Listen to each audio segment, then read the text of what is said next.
ายดีทุกคนบรรยากาศที่เที่ยงๆจังหน่อยมื้อนี้หาอยู่หากินคือเก่าอยู่หัวอยู่ห้องลงเอาปลาในห้วยนี่เบิ่งพูดทีมงานลงเอาปลาสิได้ปลาบ่มื้อนี้พอลุงเพิ่นลงก่อนเอาแยงมากันไว้ยันปลามันสิหลุดไปเทิงไปลุกกดติดตามนำกันสิมานบ่มื้อนี้อยู่หัวอยู่ห้องคือเก่าเด้อมันๆเด้เอาแยงมากันก่อนบ่ให้ปลามันหลุดรอดทางไหนล่ะหน้าทางไหนล่ะหลังนี่ยาวแล้วบ่นี่เฮ็ดบ่มีนะจับดูทางนั้นน่ะ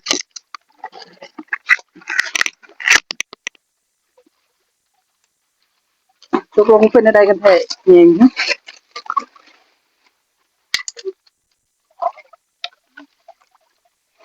ดึงไปพุ่น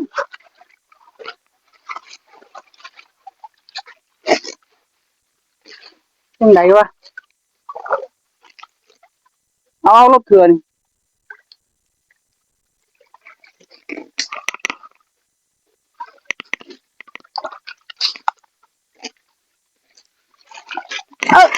โอ้ยเหยียบน้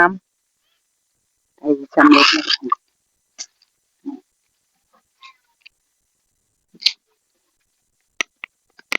ลุยเต็มที่ในงานนี้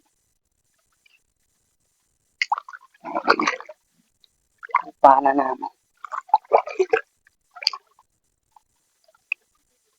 เสียงให้มันขัดก่อนหลอด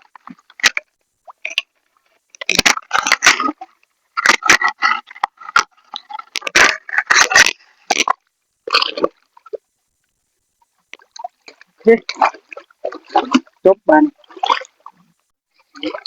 จะมองไว้ก่อนเผื่อปลามันหลุดมาทุกคนมัน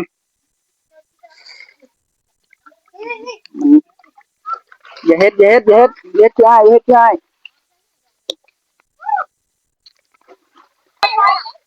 เอาขึ้นเด้อกระสอบนะเอาขึ้นไปไว้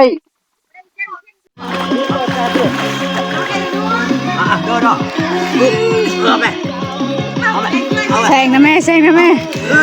เอาไปยกไปได้มือ3 คน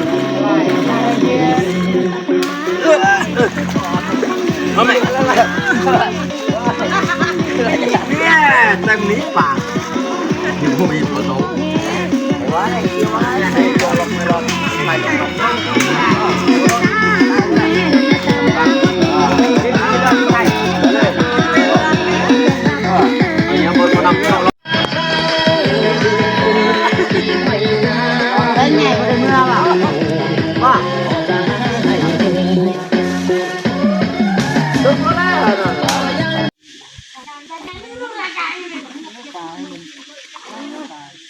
ตายดูว่า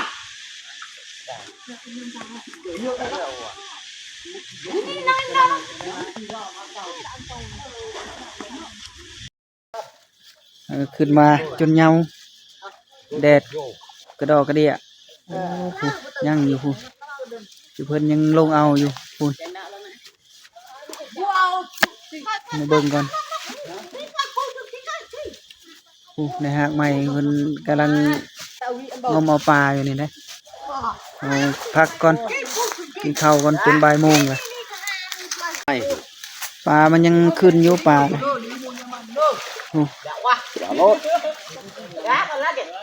เพิ่นยานปีงปลาเพิ่นยานปีงมาเบิ่งปลาฮะยังมาทันเมื่อดอกให้เบิ่งปลาก่อนจะได้ลายจำได้วะใกล้ๆนี่หรอโอ้ทุกคนเลยพอได้อยู่หวานเฮบาทเดียวได้บาทเดียวจบเลยเซนี่มาละ